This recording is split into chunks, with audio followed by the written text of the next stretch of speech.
थोडंसं वेळ लागतो 20 सेकंदचा वेळ असतो. ओके नाही मॅम चालतं.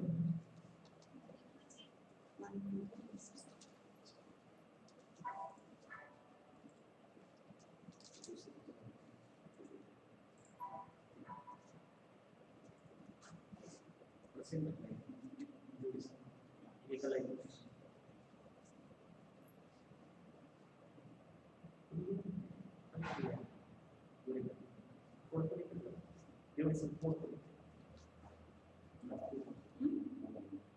yes Start. yes A very, very good morning to all the dear parents, dear students, and all the dignitaries.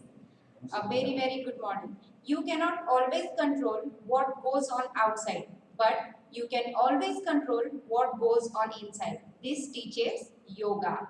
As you know, today we are here to celebrate Yoga Day. Yoga is an invaluable gift of India's ancient tradition. Yoga is an old discipline from India. It is both spiritual and physical. Yoga uses breathing techniques, exercise, and meditation. It helps to improve health and happiness. Yoga is the Sanskrit word which means union. As you know, today, that is 21st of June, is celebrated as International Yoga Day. Did you know, children, why the day is celebrated as this day only is celebrated as Yoga Day? What is the speciality of today's day? As it is the longest day when the sun is out at its most compared to every other day in the whole year. Now, let me tell you some uses of yoga, especially for children. Yoga is the most important part of our day-to-day life, and we should make it an habit for each and everyone to make an healthy and good life. So now, I will tell you some uses of yoga. Yoga can help reducing stress and adding confidence to help make your mind clearer and produce a sense of peace. Many students find that yoga helps with controlling emotions and increases the ability to deal with situations that are frustrating. Now, as today we are here for Yoga Day specially, now we will perform some yogas, and after that at the last we will have some pranayams also. Different yogas will be performed by Mr. Devde sir and will be explained by Ms. Pooja ma'am, and we all will perform all the yoga asanas and you have to follow with us. ज्याप्रमाणे मी आता information दिली आहे त्याप्रमाणे आपल्याला काही योगासनं करायचे आहेत तिथं आजच्या शुभ मुहूर्तावर, आणि आपण जी काही आहेत योगासनं ते आम्ही तिघही परफॉर्म करणार आहोत. आमच्या असं अपेक्षित आहे की आमच्यासोबत तुम्हीही सगळेजण कोऑपरेट करून योगासनात आमच्यासोबत कराल. Be ready with your maths. सगळ्यांनी आपल्या मॅथ्स सोबत रेडी राहायचं आहे. So shall we start? Yes. Now our first asana is not asana. First of all, each and every exercise starts with the warm up. So now we will start with the warm up only. So in warm up we will start with jogging first. Okay?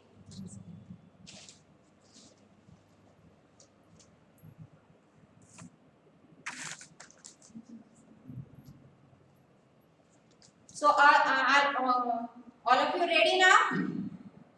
Jogging means running at one place. It is slow running and we will do it now. Jogging म्हणजे slow running, म्हणजे हळूहळू आपल्याला धावायचं आहे, ते पण आपल्या जागेवरती आणि आपल्या मॅट वरती. तर तुम्ही पाहू शकता इथं जसं सर आणि मॅडम करतायत तसंच आपल्याला सेम फॉलो करायचं आहे. जॉगिंग पहिले आपला सुरुवात जी आहे या योगा डेची ती होणार आहे जॉगिंग. तर जॉगिंग चालू आहे तरी सर्वांनी तसंच सेम करायचं आहे.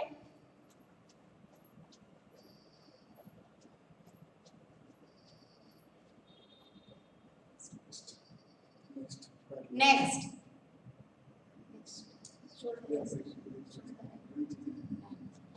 Now next part of warm up.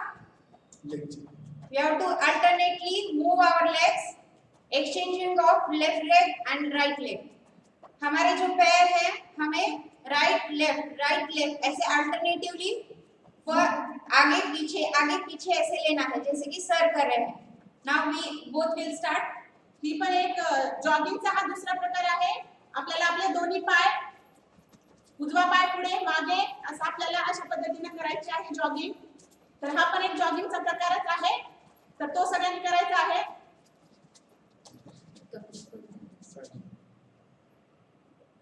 Okay, आता नेक्स्ट जे आहे ते आहे side jump. This is called side jump. तर जे आहे तुमचे लेग्स स्ट्रेच करायचे आहेत, स्लोली स्ट्रेच करायचे आहेत, and you have to stretch your hands also, hands आणि legs दोन्ही स्ट्रेच करायचे, and jump by taking the hands and legs togetherly. Okay, परत एकदा मी इंस्ट्रक्शंस देती है, you have to follow me. Stretch your legs like this, stretch your arms like this, and start jumping by taking the arms and legs together. Yes. दोन्ही हाताचा आणि पायांचा वापर आपल्याला इथे करायचा आहे। तर दोन्ही हात 1 2 1 2 दोन्ही हात आणि पाय एकाच वेळेस आपल्याला यूज करायचे आहेत। 1 2 1 2 1 2 come on, do it fast now. 1 2 1 2 1 2 1 2 1 2. Okay, now the next one.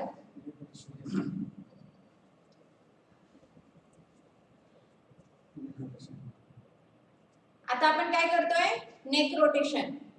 Okay, we have to rotate our neck up and down, up down,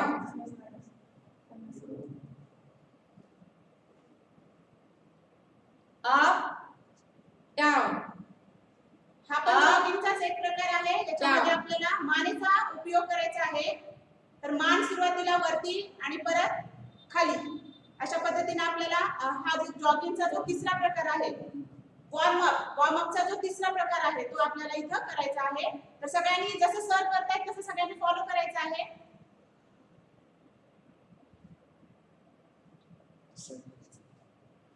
आता दोन्ही हात आपल्या कमरेवरती ठेवायचे आहेत आणि आपली जी मान आहे ती लेफ्ट राइट मूव करायची आहे तुम्हाला।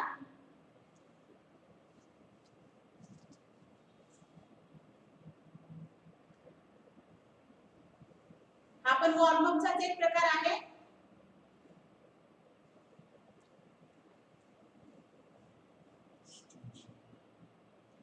Left right, move your neck left right. आता आपली मान जी आहे ती एकदा उजव्या बाजूला आणि एकदा डाव्या बाजूला आपल्याला मूव करायची आहे। हा पण एक वॉर्म अपचाच प्रकार आहे। आता हँड रोटेशन घ्यायचं आपल्याला। आपल्याला आपले हँड्स रोटेट करायचे आहेत, upside down upside down upside down.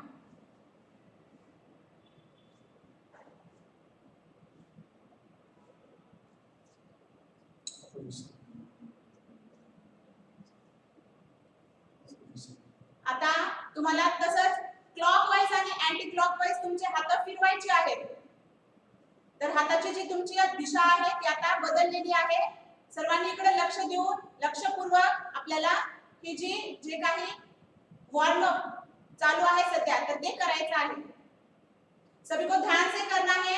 Sir जैसे कर रहे हैं सेम वैसा ही आपको भी फॉलो करना है।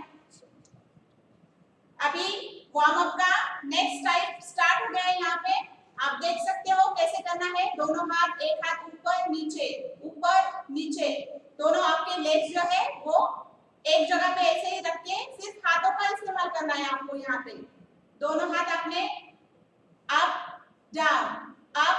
डाउन, एक बार लेफ्ट हैंड, एक बार right hand, alternatively you have to move your hands up down. You can also utter it as right, left, right, left, right, left. जब आप Shoulder. Now it's shoulder time. To warm up your shoulder, you have to rotate. You have to put your hands on the shoulder like this, and you have to rotate it clockwise and anti-clockwise. First, you have to rotate it clockwise. जब भी हम योगासन की शुरुआत करते हैं तब सबसे जरूरी क्या होता है, वार्म जरूरी होता है। तो हमने योगासनों की जो है वो शुरुआत की है यहाँ पे, तो हमें फर्स्ट की वार्म अप करना है। तो अभी सर देख रहे हैं आप कि शोल्डर का यूज करके ये जो अगला प्रकार है वार्म अप का वो करना है आपको। अपने शोल्डर्स को एंटी क्लॉकवाइज एंड क्लॉकवाइज आपको मूव करना है। The benefits of warm up is it helps strengthen your muscles. It helps to boost your flexibility.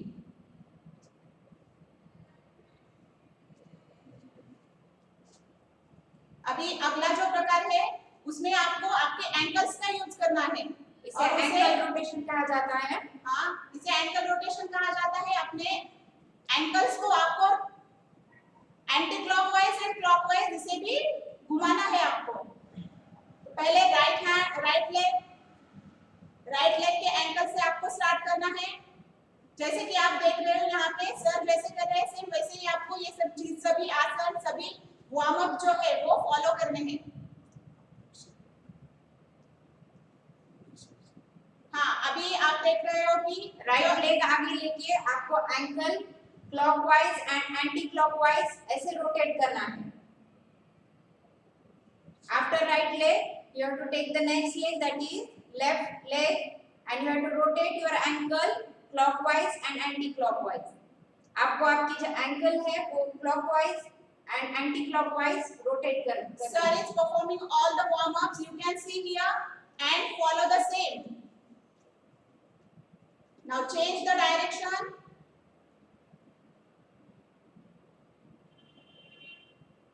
Anti-clockwise घुमाइए।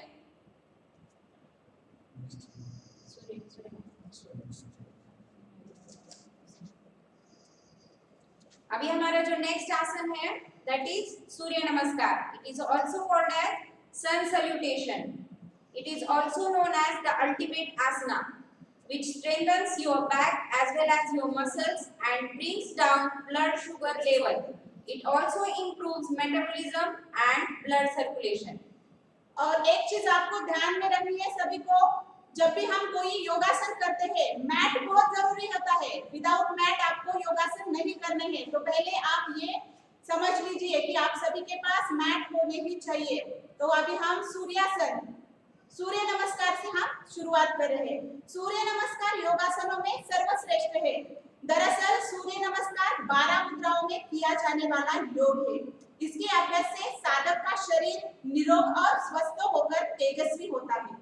इन मुद्राओं में शरीर को कमर से पूरी तरह आगे और पीछे की ओर स्ट्रेच किया जाता है। इन मुद्राओं को करते समय 12 मंत्रों का उच्चारण भी किया जाता है।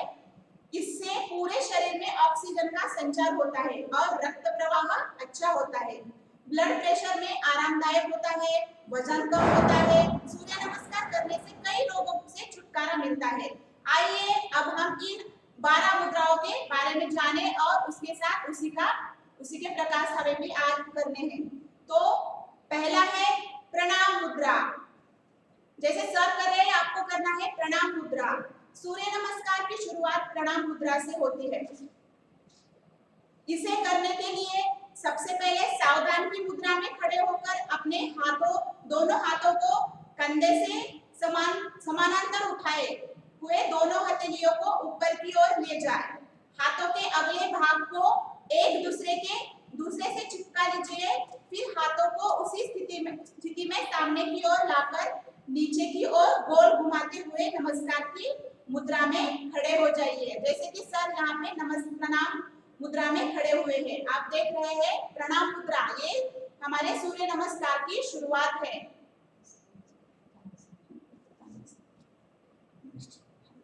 नेक्स्ट है हस्त उत्तान आसन।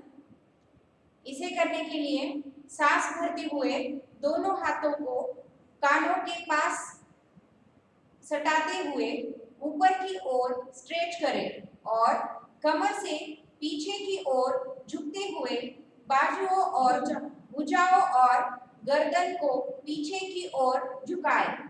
इस आसन के दौरान गहरी और लंबी सांस भरने से फेफड़ों की क्षमता बढ़ती है। इसके अलावा इसके अभ्यास से हृदय का स्वास्थ्य बरकरार रहता है। पाद हस्तासन या पश्चिमोत्तानासन। तीसरी अवस्था में सांस को धीरे धीरे बाहर निकालते हुए आगे की ओर झुकिए। इस आसन में हम अपने दोनों हाथों से अपने पैर के अंगूठे को पकड़ते हैं और पैर के टखने भी पकड़े जाते हैं। चूंकि हाथों से पैरों को पकड़कर यह आसन किया जाता है, इसलिए इसे पदहस्तासन कहा जाता है। यह आसन खड़े होकर किया जाता है।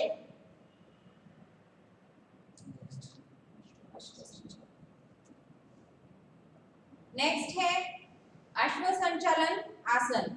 इस मुद्रा को करते समय पैर का पंजा खड़ा हुआ रहना चाहिए।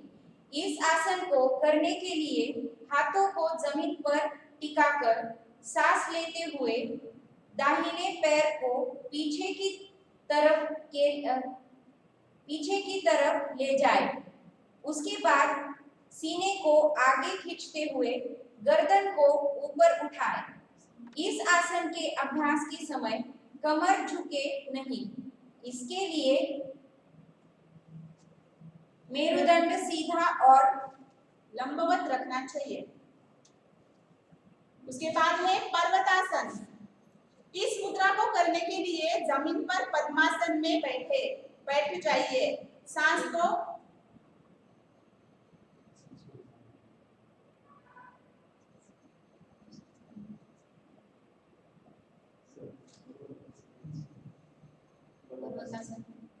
को धीरे धीरे बाहर निकालते हुए बाएं पैर को भी पीछे की तरह ले जाइए। ध्यान रखें कि आपके दोनों पैरों की एड़ियां आपस में मिली हो। नितंब को ऊपर उठाइए ताकि सारा शरीर केवल दोनों घुटनों के बल स्थित रहे। जैसे कि आप देख रहे हो, सर यहाँ पे आपको करके दिखा रहे हैं। इसे बोलते हैं पर्वतासन। जैसे कि पर्वत होता है, उसी तरह ये आसन भी आपको करना है। शरीर को पीछे की ओर खिंचाव दीजिए और एड़ियों को जमीन पर मिलाकर गर्दन को झुकाइए। अभी है अष्टांग नमस्कार। इस स्थिति में सांस लेते हुए शरीर को जमीन के बराबर में साष्टांग दंडवत करें और घुटने, सीने और ठोड़ी को जमीन पर लगा दीजिए। जांघों को थोड़ा ऊपर उठाते हुए सांस को छोड़े। आप देख रहे हो यहाँ पे सर अभी कर रहे हैं।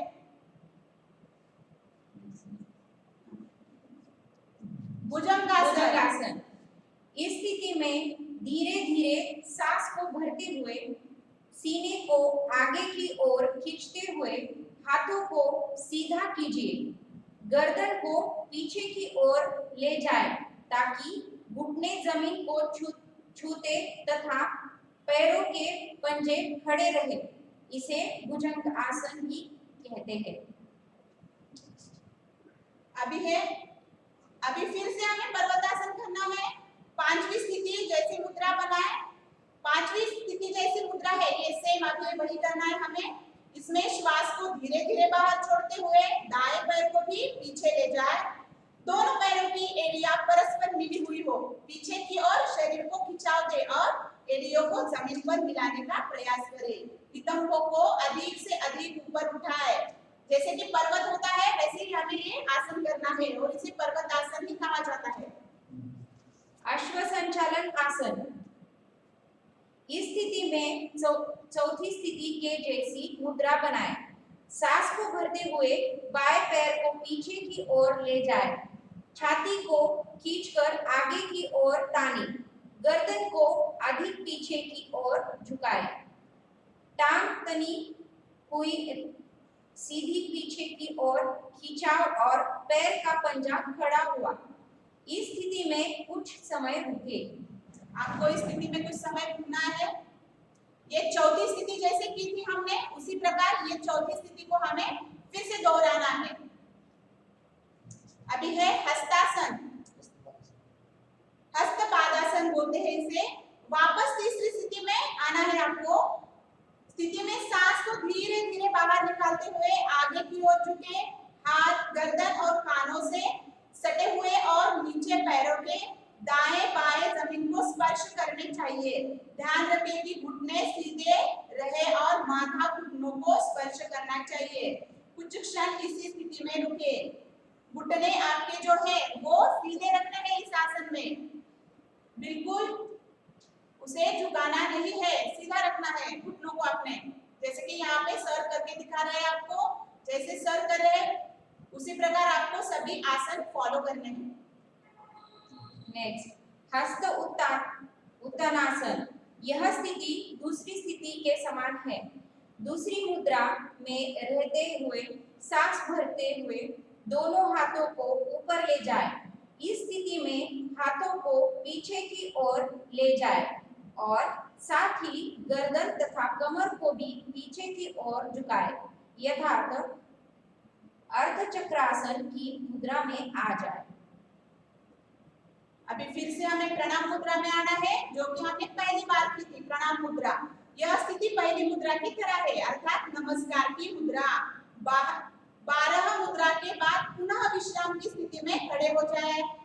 अब इसी आसन को पुनः करें। सूर्य नमस्कार शुरुआत में 4 से 5 बार करना चाहिए और धीरे धीरे इसे बढ़ाकर 12-15 तक लेना चाहिए। देखो, जब हम सूर्य नमस्कार स्टार्ट करते हैं करने के लिए, पहली बार 4 और 5 बार ही करना चाहिए। ज्यादा करोगे तो आपको थोड़ी परेशानी हो सकती है।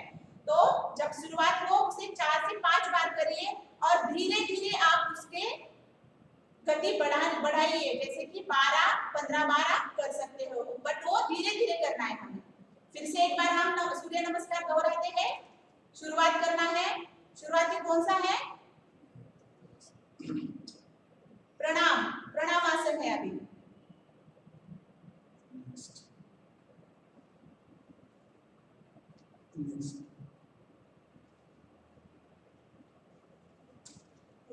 प्रणाम मुद्रा, हस्त उत्तानासन अभी है पाद हस्तासन या पश्चिमोत्तानासन बोलते हैं इसे। अश्व संचालन, अभी अश्व संचालन आसन है। इसके बाद पर्वतासन, अष्टांग नमस्कार,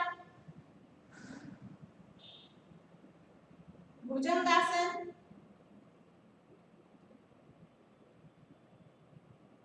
अभी फिर से पर्वतासन करना है। अश्व संचालन आसन, हस्तासन, हस्त उत्तानासन और फिर से प्रणाम मुद्रा। ओके, फिर से हम एक बार दोहराएंगे सूर्य नमस्कार।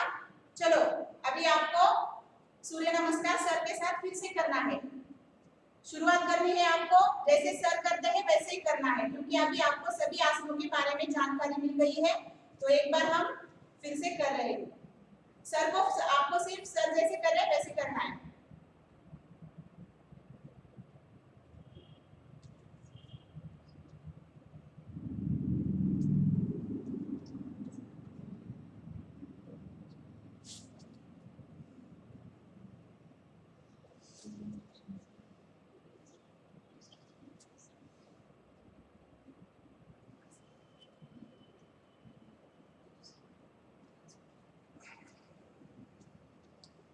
अभी नेक्स्ट जो है वो हम सारे स्टैंडिंग आसनास करेंगे। इसके लिए आपको आपके मैट पे खड़े होना है और हमारा फर्स्ट आसन जो है वो है Tadasana. It helps in correcting your posture and improves your balance. ये जो ताड़ासन है, इसे करने से क्या होता है, हमारा जो बैलेंस है वो बैलेंस रहता है। तो ये बहुत महत्वपूर्ण आसन है। तो आप देख सकते हो सर यहाँ पे कर रहे हैं, इसे बोलते हैं ताड़ासन। दोनों पंजों को मिलाकर या उनके बीच 10 सेंटीमीटर की जगह छोड़कर खड़े हो जाए और भुजाओं को बाजुओं को बगल में रखे। शरीर को स्थिर करे और शरीर को स्थिर करे और शरीर का वजन दोनों पैरों पर समान रूप से वितरित करना है आपको। देखो, दोनों पैरों को ऊपर उठाना है और बैलेंस करना है। मैंने पहले ही बोला था, हम शरीर का बैलेंस इस आसन से सीख सकते हैं। इसे भुजाओं को सिर के ऊपर उठाए। सिर के स्तर में थोड़ा ऊपर दीवार पर एक बिंदु पर आंखें टिकाकर रखे। इससे आपका कंसंट्रेशन भी बढ़ेगा। आपकी आंखें दीवार की एक बिंदु पर रखनी है तो आपका कंसंट्रेशन भी बढ़ेगा और आप उसी कंसंट्रेशन में बैलेंस करना भी सीख जाएंगे। आपको इस स्थिति में किसी भी एक चीज पर आपको कंसंट्रेशन करना है। तो क्या बोलते हैं इस आसन को? आपको याद रहना चाहिए, ताड़ासन बोलते हैं इसे। ताड़ासन में आप बैलेंस कर सकते हैं बॉडी का और कंसंट्रेशन भी करते हैं। तो फिर से एक बार दोहराएंगे हम वही आसन, ताड़ासन। देखो सर कैसे कर रहे हैं, आपको भी वैसे ही करना है। इससे जिन बच्चों की हाइट कम होती है उनकी हाइट बढ़ने में भी हेल्प होती है। और बच्चों के लिए कंसंट्रेशन बहुत जरूरी होता है, तो कंसंट्रेशन इसी आसन से बढ़ता है। तो आपको आपकी जो दोनों आंखें है, आपकी जो वॉल है, उस पे आपको एक बिंदु पे आपका कंसंट्रेशन वहां पे रखना है। तो उससे आपका बैलेंस भी और कंसंट्रेशन भी बढ़ जाएगा।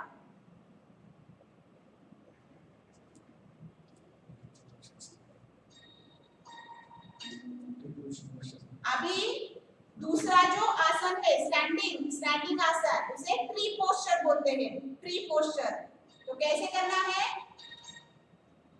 It helps strengthens the legs. Okay. What is the use of tree posture? It helps strengthens the legs. You can see here, sir is doing the tree posture. It's called tree posture. इसे tree posture भी कहा जाता है।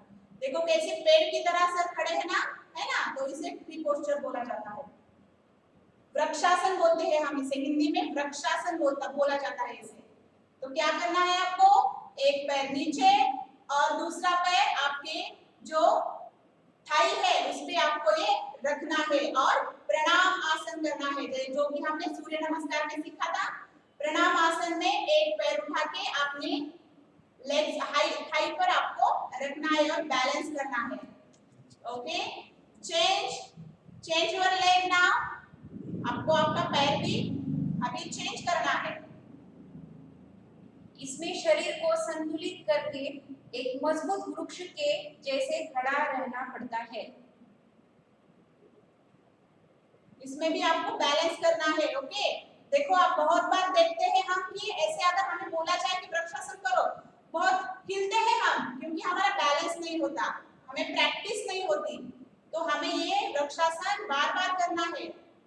तो इसके फायदे हैं, रीढ़ की हड्डी को मजबूत करता है ये आसन। मांसपेशियों की मजबूती के लिए भी ये आसन उपयोगी है। अपनी सहन शक्ति बढ़ाता है। जैसे कि आप एक पैर पे आपका पूरा बॉडी बैलेंस करते हो, उसकी वजह से हमारा जो सहन शक्ति है वो भी हमें बढ़ाने में मदद होती है और पैरों को स्थिर रखता है। ये सतर्कता और एकाग्रता में सुधार होता है इससे। देखो कितने सारे फायदे हैं इस आसन के, ट्री पोस्चर के, वृक्षासन के। एक तो ये आपकी रीढ़ की हड्डी मजबूत करता है, मांसपेशियों की मजबूती के लिए ये उपायकारक है, सहनशीलता बढ़ाता है, मजबूत पैरों के लिए भी उपायकारक है, सतर्कता और एकाग्रता में सुधार करे।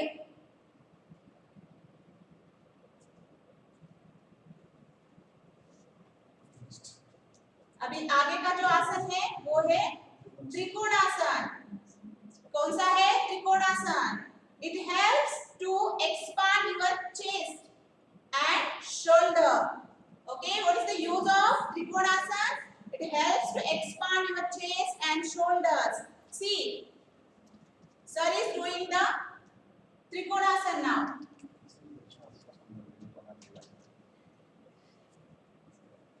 योग मैट पर सीधे खड़े हो जाए। योग मैट पर सीधे खड़े हो जाएं।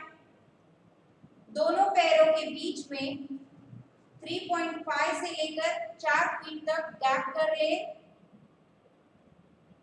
दाहिना पैर 90 डिग्री पर बाहर की ओर हो और बाएं पैर को 15 डिग्री पर रखें, जैसे कि यहाँ पे सर कर रहे हैं।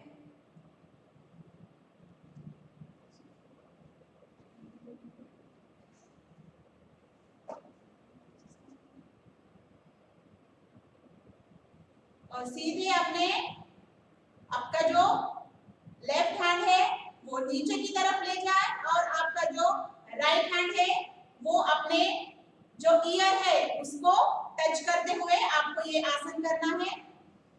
अपनी दाहिने एड़ी के केंद्र बिंदु को बाएं पैर के आर्च के केंद्र की सीध में रखें।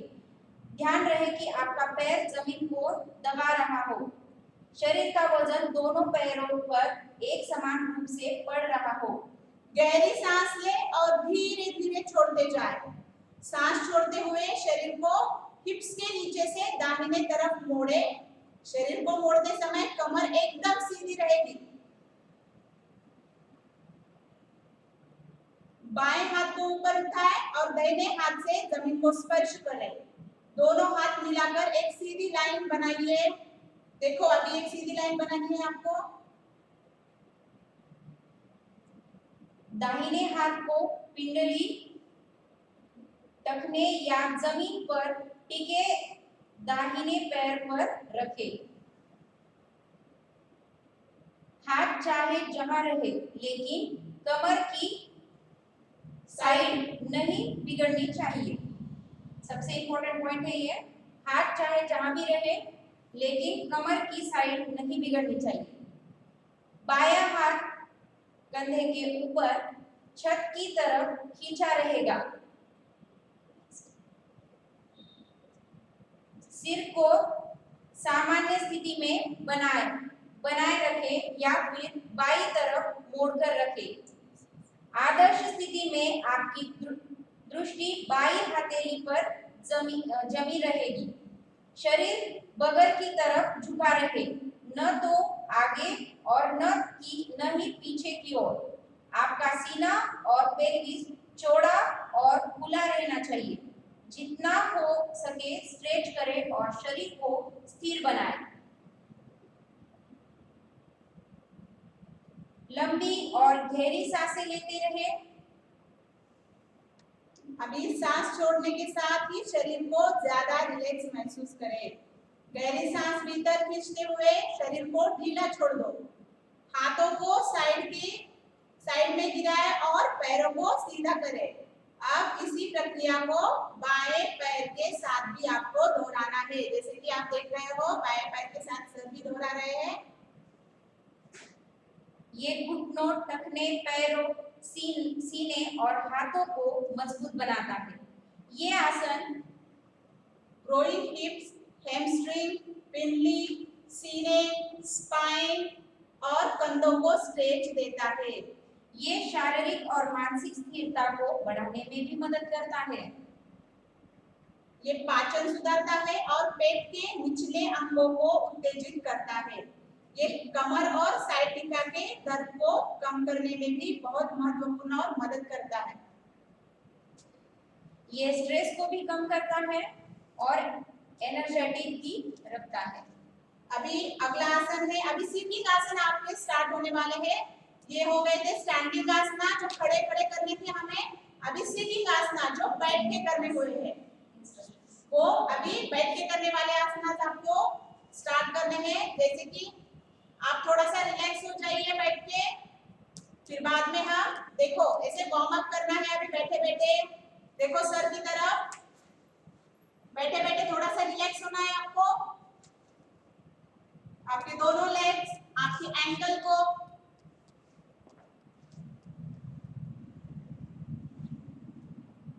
सुखासन में बैठो। अपने पैरों को आगे बढ़ाएं। बाएं टांग को मोड़े।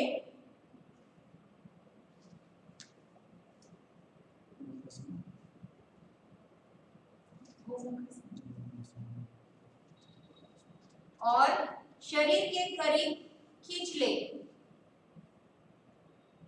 देखो कैसे करना है ये, इसे गोमुखासन बोलते हैं। अपने दाहिने घुटने को उठाए, दाहिने घुटने को उठाए और बाएं पैर को दाहिने जांघ के नीचे टिका ले ताकि यह नितंब को छू सके।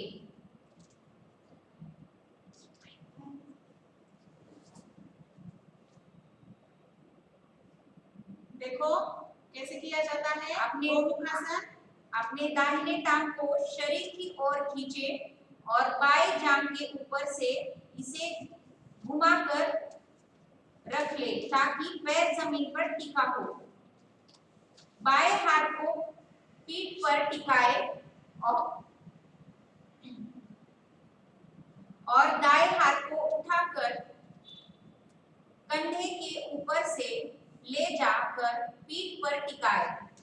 बाएं हाथ को पिछला हिस्सा रीढ़ की हड्डी पर टिका होना चाहिए, जबकि दाहिने हाथ की हथेली रीढ़ की हड्डी पर टिकी होनी चाहिए।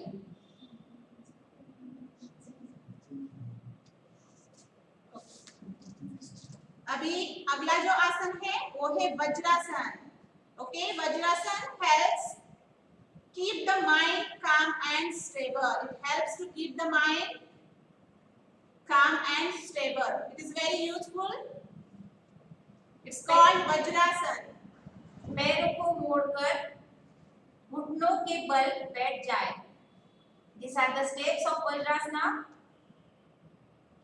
धीरे धीरे अपने शरीर को इस प्रकार नीचे ले जाए कि आपके हिप्स एड़ियों पर जाकर टिक जाए। अपने दोनों हाथों को घुटनों पर रखें, सिर एकदम सीधा रखें और आपकी दृष्टि एकदम सामने की ओर रहेगी।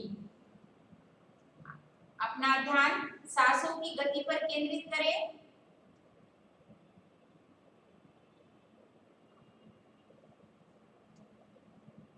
It keeps the mind calm and stable. आपको शांत रहने में मदद करता है ये आसन। पचन क्रिया सुधरती है इस आसन से।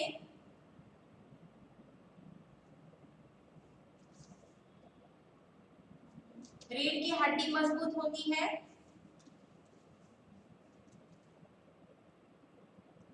आपका मन दिमाग जो भी है वो शांत रखने में ये आसन बहुत महत्वपूर्ण है।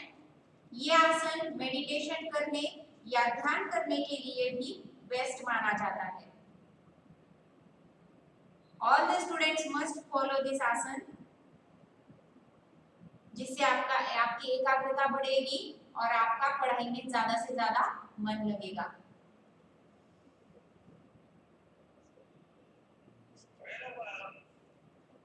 Yoga. Next, laying on back. So now this asana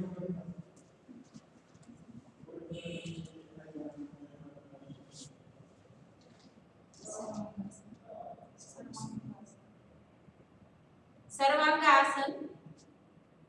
This tones the legs and improves digestion. Sarvangasana में संपूर्ण शरीर का व्यायाम होता है और इसीलिए इसे सर्वांगासन बोला जाता है। सर्वांगासन नाम दिया गया है। इस आसन को करने से आप हमेशा स्वस्थ रहेंगे। देखिए, ये आसन करने से आप हमेशा स्वस्थ रहेंगे क्योंकि इसमें पूरे शरीर का व्यायाम होता है। आपको किसी प्रकार की बीमारी नहीं होगी इस आसन से। इसे बोला जाता है सर्वांगासन। सर्वांगासन के फायदे हैं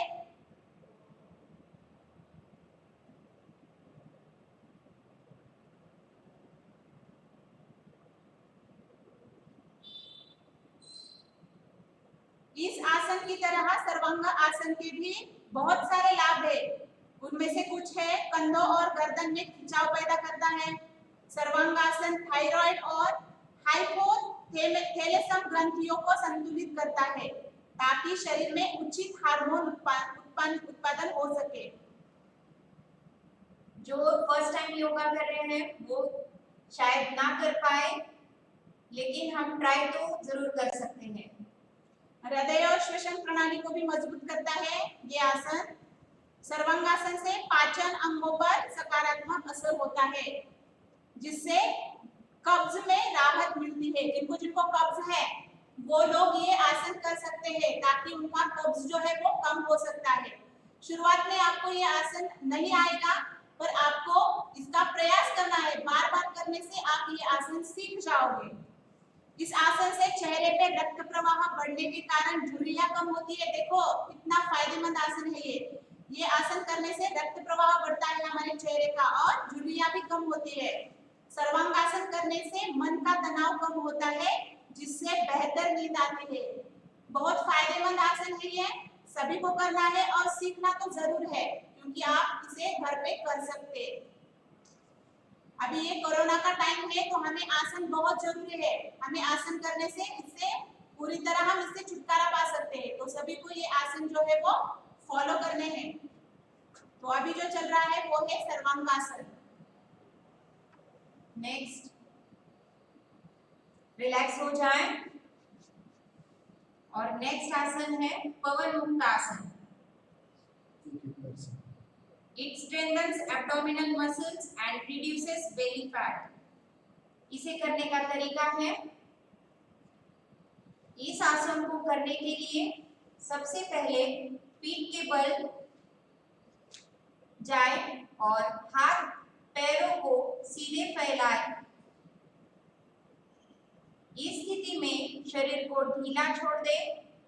अब सांस लेते हुए धीरे धीरे घुटनों को मोड़े और हाथों की मदद से छाती तक लाए। इसके बाद लेटे हुए अपना सिर उठाए और माथा घुटनों पर लगाने की कोशिश करें। देखो माथा आपने घुटनों पर लगाना है। इस आसन में आपको कोशिश करनी है, क्योंकि पहली बार अगर आप आसन कर रहे हो तो आपको शायद ना आए, पर इसे बार बार दोहराने से आपको ये आसन आ जाएगा। तो इसके कई सारे फायदे हैं।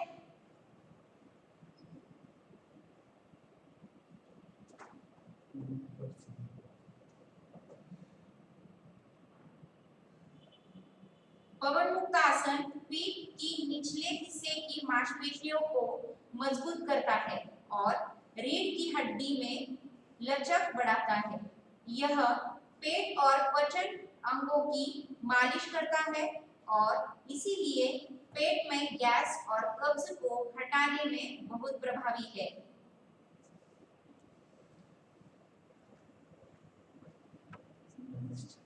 अभी अगला आसन है नावासन। नौकासन और नावासन भी बोलते हैं इसे।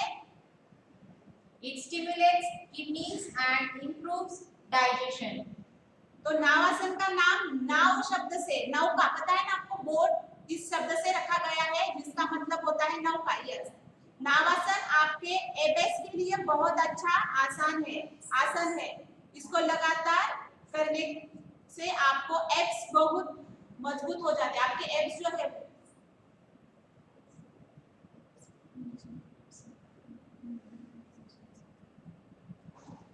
और इस नावासन के बहुत सारे फायदे हैं। नौकासन के बहुत सारे फायदे हैं। पेट, कुल्ले फ्लेक्सर और रीढ़ की हड्डी को मजबूत करता है। गुर्दे, थायराइड और प्रोस्टेट ग्रंथियों और अंतों को उत्तेजित करता है। नावासन तनाव से छुटकारा पाने में मदद करता है। जिनको तनाव है, बहुत सारे लोगों को तनाव का प्रॉब्लम होता है, तो आपको ये आसन करने से, नौकासन करने से आप तनाव मुक्त हो सकते हैं। तो आपको ये आसन करना है। नौकासन से पाचन में भी सुधार आता है। देखो पिछला आसन था पवन मुक्तासन और ये है आगे का हमारा नौकासन। इस दोनों से भी हमें पाचन से सुधार मिलता है। अभी बहुत सारे लोगों की पाचन प्रक्रिया है जो वो उसमें बिगाड़ होता है, तो वो ये सभी आसन कर सकते हैं।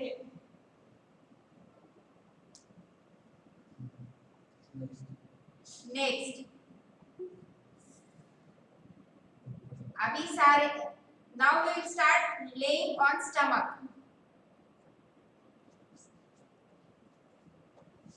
आपको ऐसे लेटना है और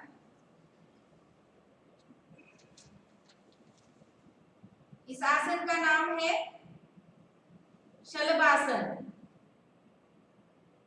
इसे करने के लिए पेट के बल पर लेट जाएं, फिर हाथों को पीछे की ओर ले जाएं और हथेलियों को जांघों के नीचे दबा लें। इसके बाद अपनी एड़ियों को आपस में जोड़ लें। अब धीरे धीरे सांस लेते हुए एक पैर को ऊपर उठाएं,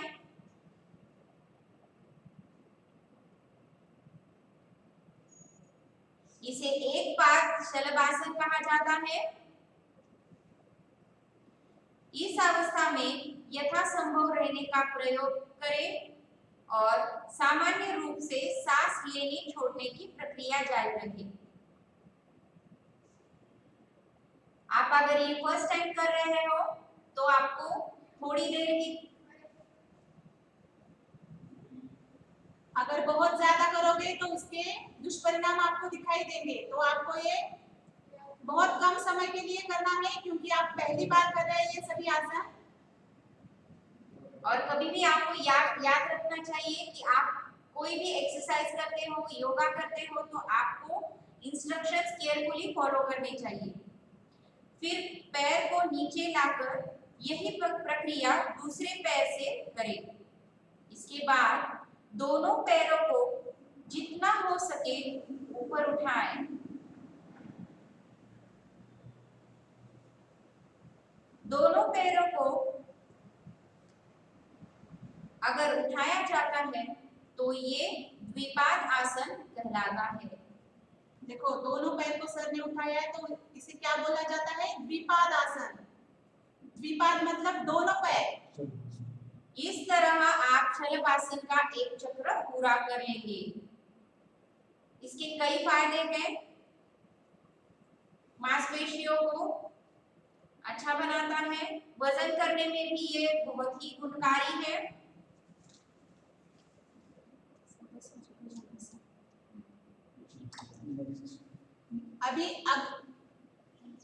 अभी अगला जो आसन है वो है भुजंगासन। भुजंग मतलब सभी को पता होगा, भुजंग मतलब होता है सांप। ओके, तो सांप की तरह आप इस आसन में रह सकते हैं, इसलिए इसे भुजंगासन बोला जाता है। It stretches chest and lungs, shoulders and abdomen.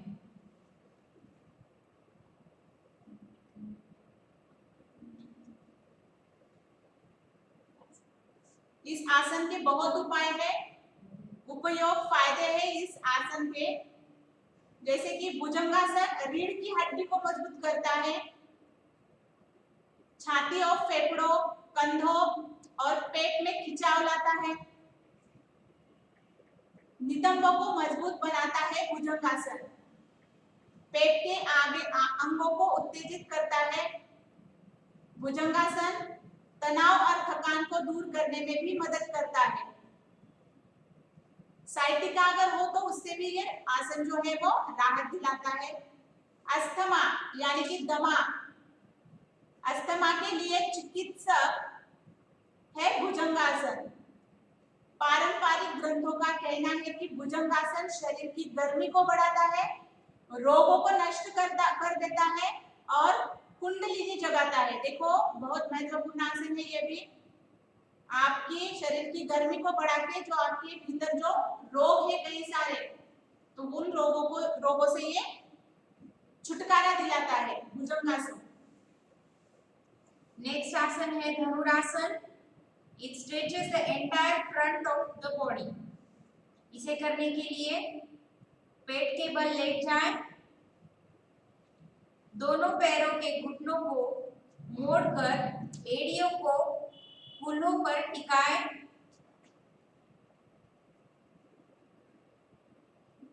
अब हाथों से अपने टखनों को पकड़ लें जितना जो सके आप अपने थाइस और छाती को ऊपर उठाएं। यह है धनुरासन की मुद्रा।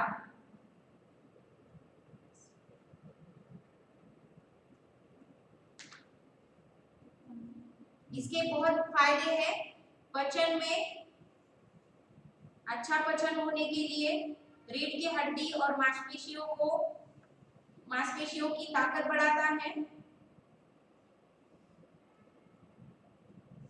श्वसन विकार अगर कोई होंगे तो उसे कम करता है, रिलैक्स हो जाए।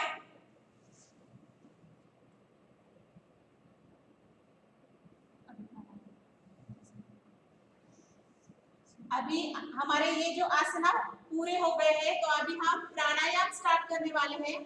प्राणायाम बहुत उपयोगी है, प्राणायाम सभी को करने चाहिए। दिन में एक बार तो आप सभी को प्राणायाम करने चाहिए, ताकि आपका शरीर स्वस्थ और मजबूत रह सके। It energizes the entire body and mind. Pranayam means controlling your breath. Okay, जो ब्रीथिंग हम कंट्रोल करते हैं, that means प्राणायाम। चलो, तो पहला प्राणायाम है भस्त्रिका। रामदेव बाबा जी को बहुत बार आपने ये प्राणायाम करते हुए देखा होगा, वो बहुत फायदेमंद होते हैं। पहला है भस्त्रिका। प्राणायाम के मुख्य प्रकारों में से एक है भस्त्रिका प्राणायाम। संस्कृत में भस्त्रिका का मतलब है धौंकनी। जैसा लोहार हवा के तेज झोंकों में गर्मी पैदा करता है और लोहे को शुद्ध करता है, भस्त्रिका प्राणायाम उसी की तरह मन को साफ और प्राणिक बाधाओं को हटाता है। भस्त्रिका प्राणायाम इतना खास है कि योग के ग्रंथों में भी इसका उल्लेख किया जाता है। खास तौर से हठ योग प्रदीपिका में इसका बहुत नाम हुआ है, जो है भस्त्रिका प्राणायाम। तो भस्त्रिका प्राणायाम के बहुत सारे फायदे भी हैं, यहाँ पे हम देख सकते हैं। भस्त्रिका प्राणायाम के अभ्यास से आपके शरीर के विषाक्त पदार्थ जो है आपके शरीर के, वो खत्म हो जाते हैं। तीनों दोष, देखो हमारे शरीर में 3 दोष होते हैं, जो कि कफ, पित्त और वात। इन सभी को संतुलित रखने के लिए ये जो भस्त्रिका प्राणायाम है बहुत महत्वपूर्ण है। फेफड़ों में हवा के तेजी से अंदर बाहर होने की वजह से रक्त से ऑक्सीजन और कार्बन डाइऑक्साइड की अदला बदली ज्यादा जल्दी होती है। इस वजह से चयापचय की जो आपकी प्रक्रिया है वो भी बढ़ जाती है। बहुत महत्वपूर्ण है ये। हमारा अगला आसन है कपालभाति। रोजाना कपालभाति करने से लीवर और किडनी से जुड़ी समस्या ठीक होती है। इसे करने का तरीका है वज्रासन या पद्मासन में बैठा जाए। इसके बाद अपने दोनों हाथों से चित्त मुद्रा बनाएं। अब इसे अपने दोनों घुटनों पर रखें, गहरी सांस अंदर की ओर लें और झटके से सांस छोड़ते हुए पेट को अंदर की ओर खींचे। ऐसा कुछ मिनट तक लगातार करते रहें। एक बार में इसे 35 से लेकर 100 बार करें। अगर आप कपालभाति की शुरुआत कर रहे हैं तो 35 से शुरू करें और दिन के हिसाब से इसे बढ़ाते रहें। इसका शरीर में ऊर्जा का स्तर बनाए रखने के लिए भी ये गुणकारी है। नियमित रूप से कपालभाति करने से आंखों के नीचे काले घेरों की समस्या भी खत्म होती है। आपके ब्लड सर्कुलेशन को ठीक रखने के लिए और मेटाबॉलिज्म में सुधार करने के लिए फायदेमंद है। इसमें सांस छोड़ने की प्रक्रिया करने से फेफड़े लंबे समय तक ठीक से काम करते हैं। इस प्राणायाम को करने से नींद की गुणवत्ता में सुधार होता है। ऐसे कई सारे फायदों के साथ आपको कपालभाति करनी चाहिए।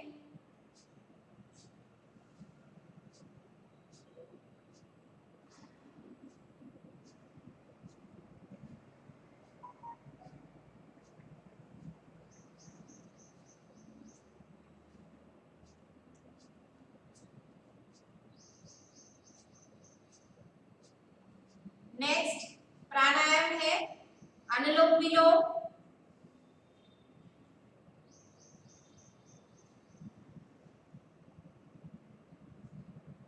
It boosts the respiratory system.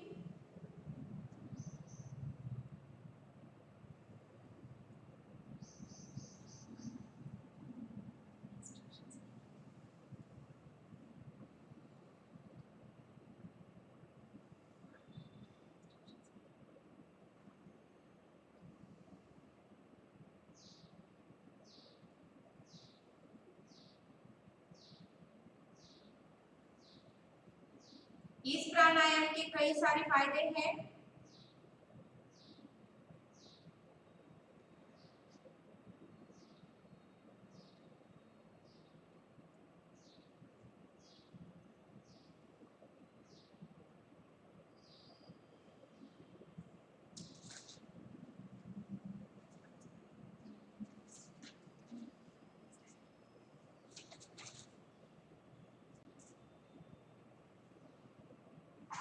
ये आपकी रेस्पिरेटरी सिस्टम जो है इसे बूस्ट करता है, आपकी जो श्वसन प्रक्रिया है उसे मजबूत बनाता है। इस कोरोना की पेंडेमिक में ये प्राणायाम अत्यंत लाभकारी है। आप आजकल देख रहे हो कोरोना की वजह से कई सारे लोगों को श्वसन में अड़चनें निर्माण होती है। उसे दूर करने के लिए अनुलोम विलोम एक फायदेमंद प्राणायाम है।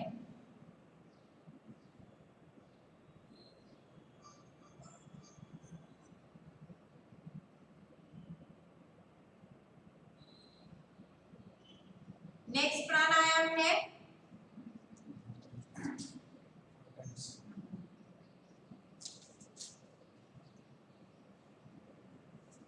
भ्रामरी प्राणायाम के दौरान ध्यान रखें कि मुंह बंद रखें और नाक से सांस ले।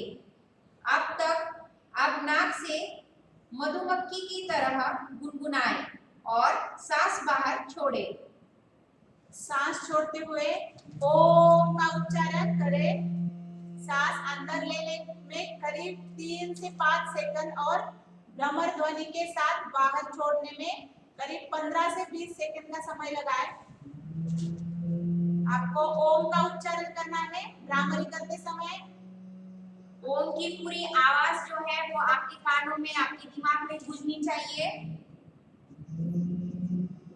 It is the best cure for stress, lowers blood pressure. जिनको हाई ब्लड प्रेशर की बीमारियां हैं उनके लिए ये बहुत फायदेमंद प्राणायाम है। मुंह बंद करना है अपना और ओमकार उच्चारण करना है। जैसे कि आप मधुमक्खी देखते हैं वैसे ही आपको उसका भ्रमण करना है, तो उसे भ्रमरी कहा जाता है, bhramari. Okay,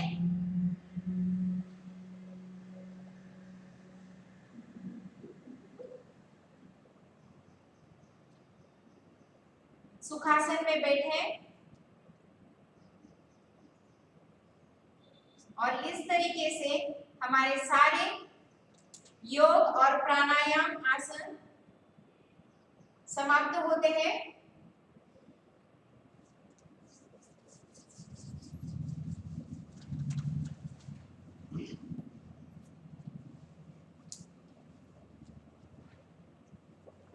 To conclude, I would like to say that to have a healthy and harmonious life, it is good to practice yoga. Let me conclude with what is said in Bhagavad Gita. Yoga is the journey of the self, through the self, to the self.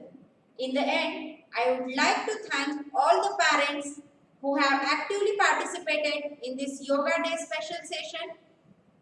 Thank you to the stars of Sharda International School,